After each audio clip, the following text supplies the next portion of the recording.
Très bien. Professeur Manga? Non, il n'y a pas de crise en Côte d'Ivoire. Il n'y a aucune crise. La Côte d'Ivoire fonctionne très bien. Il n'y a pas de crise. Il y a certains qui souhaitent des crises pour le truc, mais il n'y a pas de crise en Côte d'Ivoire. Donc, on dit qu'il y a une crise en Côte d'Ivoire, c'est faux. Il n'y a aucune crise en Côte d'Ivoire. Quelle est la crise qu'on a en Côte d'Ivoire? Le pays fonctionne à merveille, il fonctionne bien. C'est-à-dire que quand on prend une loi, on dit à la CEI, fais ceci.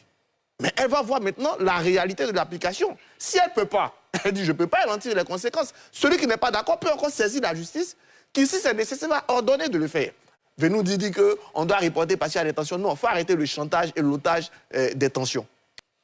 Quand on parle de Alassane Ouattara qui est allé à l'Élysée prendre des ordres, je ne sais pas si c'est parce que Laurent Gbagbo lui-même a tremblé, et la vidéo est là, les internets pourront la remontrer, a tremblé devant un ministre de l'Intérieur qui pense que tout le monde tremble devant un président. On l'a vu devant De Villepin, à Kléber, où De Villepin lui dit, moi ça fait mal quand je vois rien de voir ton président comme ça se faire en fait tirer les oreilles de cette façon-là devant un ministre des Affaires étrangères, je comprends. Moi ça m'a vraiment fait mal. Mais tout le monde ne vit pas ça. C'est pas parce qu'il a vécu ça qu'Alassane Ouattara le vit. Parce qu'aujourd'hui, il y a deux oppositions en Côte d'Ivoire. Il y a une position radicale qui ne veut pas accepter les règles, qui compte donc sur la crise, ce qu'on entend ici, crise, tension, chienlit, tout ça, pour faire bouger les choses. Mais à côté, il y a quand même une opposition responsable dont on ne parle pas beaucoup, comparé de gens qui aujourd'hui se préparent à aller aux élections. Parce que tous les Ivoiriens ne sont pas d'accord avec Alassane Ouattara. Il y en a d'autres qui veulent une alternative à Alassane Ouattara.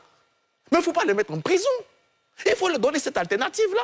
Et malheureusement, le mieux placé ou les mieux placés pour donner cette alternative, ils sont radicalisés. Ils comptent aujourd'hui sur quoi? Ils comptent sur la bagarre, ils comptent sur l'insurrection, ils comptent sur la crise, ils comptent sur la tension.